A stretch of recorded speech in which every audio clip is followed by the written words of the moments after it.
Hi guys, I'm rotary swing instructor Clay Ballard, and this week's winner is Adam Scott. Adam Scott played really well this last week, and one thing that Adam Scott does very well that contributes to his amazing ball striking is he has tons of compression. And this is a widely misunderstood concept in the golf swing. There's a lot of things that are floating around there that just aren't true and that will not help you get more compression. We're going to go over the things that will help you get more compression and start to get you to hit the ball really pure. So this is a really fun part of the swing to work on. I'm really excited to share with you guys how to properly compress a golf ball. So let's go ahead and get started.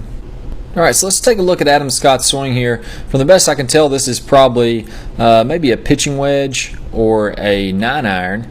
And we're going to look at his fantastic swing. As I've gone over before, Adam really has a textbook swing, probably one of the most similar swings to RST, the RST model that you're going to find. Really fantastic fundamentals.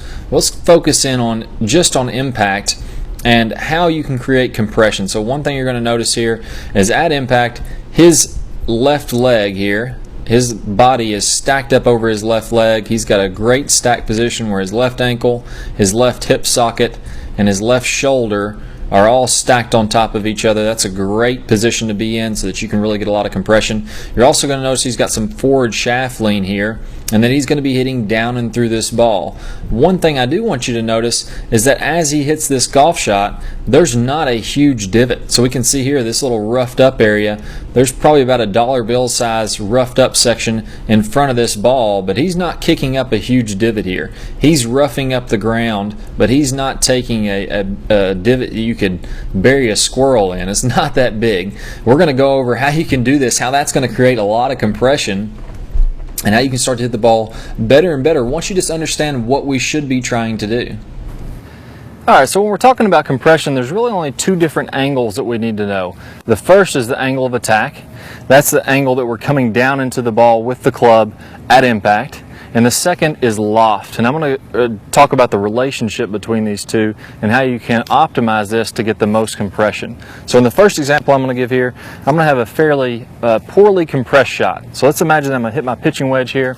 I'm going to come down into this ball at a -10 angle of attack. So my club's going to be coming down into the ball at -10 degrees, and that's going to be represented by this bottom stick here. Now let's also imagine that the loft of this club is going to be the natural loft. So I'm actually going to let that club shaft be perfectly vertical at impact here, and my pitching wedge has about 47 degrees of loft. So I got a -10 attack angle and a +47 angle with loft. So that would make a wedge that looks something like this: -10 attack, +47 loft. Now this angle, and the difference between these two angles, this degrees here, would be 57 degrees, and that would be your spin loft. And this is going to control compression. The bigger the spin loft, so the greater the separation between these two angles, the less compression you're going to get. So imagine I'm going to hit a lob wedge here for a second, and this face is going to be wide open. It's going to be pointed up toward the sky, and this is going to be sliding directly under the ball. I'm going to have a lot of spin loft. I'm going to have about 80 degrees of loft and a fairly flat angle of attack, and now I'm not going to get very much compression. That ball is going to slide right up the face. With a driver, on the other hand, I'm going to also have a very level angle of attack, but the loft is going to be much less, and I'm going to get a lot more compression. So the closer this angle is together, the more compression I'm going to get. The farther this angle is apart, the less compression I'm going to get. So what's the number one kind of misconception out there with getting compression is I'm going to hit down on it. Well, let's take the same example we had earlier where I had +47 and -10. Well, now I'm going to try to hit down on it and watch what happens.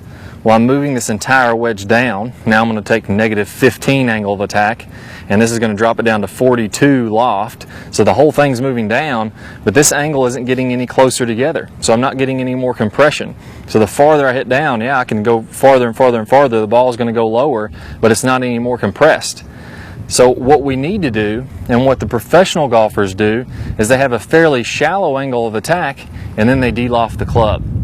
So instead of -10, the PGA Tour average for attack angle on a pitching wedge is actually -5. So it's fairly shallow. You're going to look for a about a dollar bill size divot. So if you're taking a swing with an iron, you're looking for about a dollar bill size divot, depending on the conditions. If it's wet, it's going to be a little bigger, or dry, a little bit smaller, but that's a pretty good rule of thumb. -5 for a pitching wedge.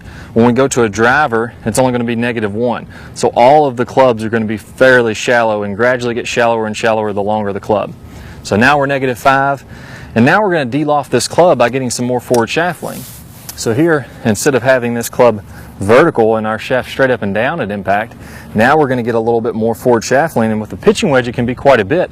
We're going to go all the way from 47 degrees of natural loft, we're going to take it down to about 37 degrees. So now we're going from 47 to 37, we're going from -10 to -5, and now this angle is getting quite a bit closer together. So it was a big angle, now it's going to be a smaller angle, and we're going to get more compression. That's what PGA Tour players do. So they get distance by de-lofting the club, taking loft off there, and they're also coming in with a nice shallow angle of attack so they can get tons of compression. That's exactly what Adam Scott's doing in this video. Alright, so now that we've seen how compression works, let's take another look at Adam Scott's swing through impact, and let's see how this club's working as he's coming through impact. So let's go ahead and pause just before impact here, and let's measure the forward shaft lean of this club. Again, I think this is a pitching wedge he's hitting here, and we're going to see just before impact he's got 15 degrees of forward shaft lean. Now just after impact he has, so the ball's already left the face there just barely, he's got about 8 degrees of forward shaft lean. So that means if we had to do our best guess, he's probably got about 11.5 degrees of forward shaft lean at impact. And we know that he's hitting down and through, because if we look just after impact here, see how this ground gets roughed up and you see a little dark patch there. So that means he's hitting down and through this shot. So I'm not saying that he should pick this ball clean. We definitely want to be hitting down and through, but the more you hit down and through doesn't necessarily mean the more compression you're going to get.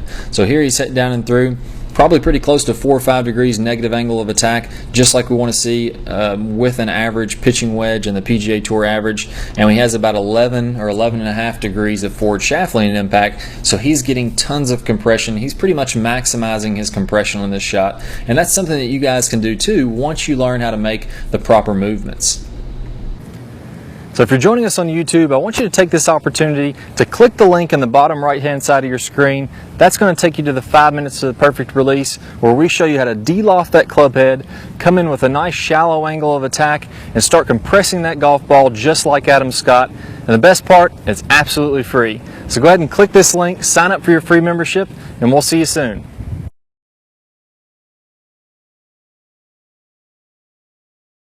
Now it's time to take action.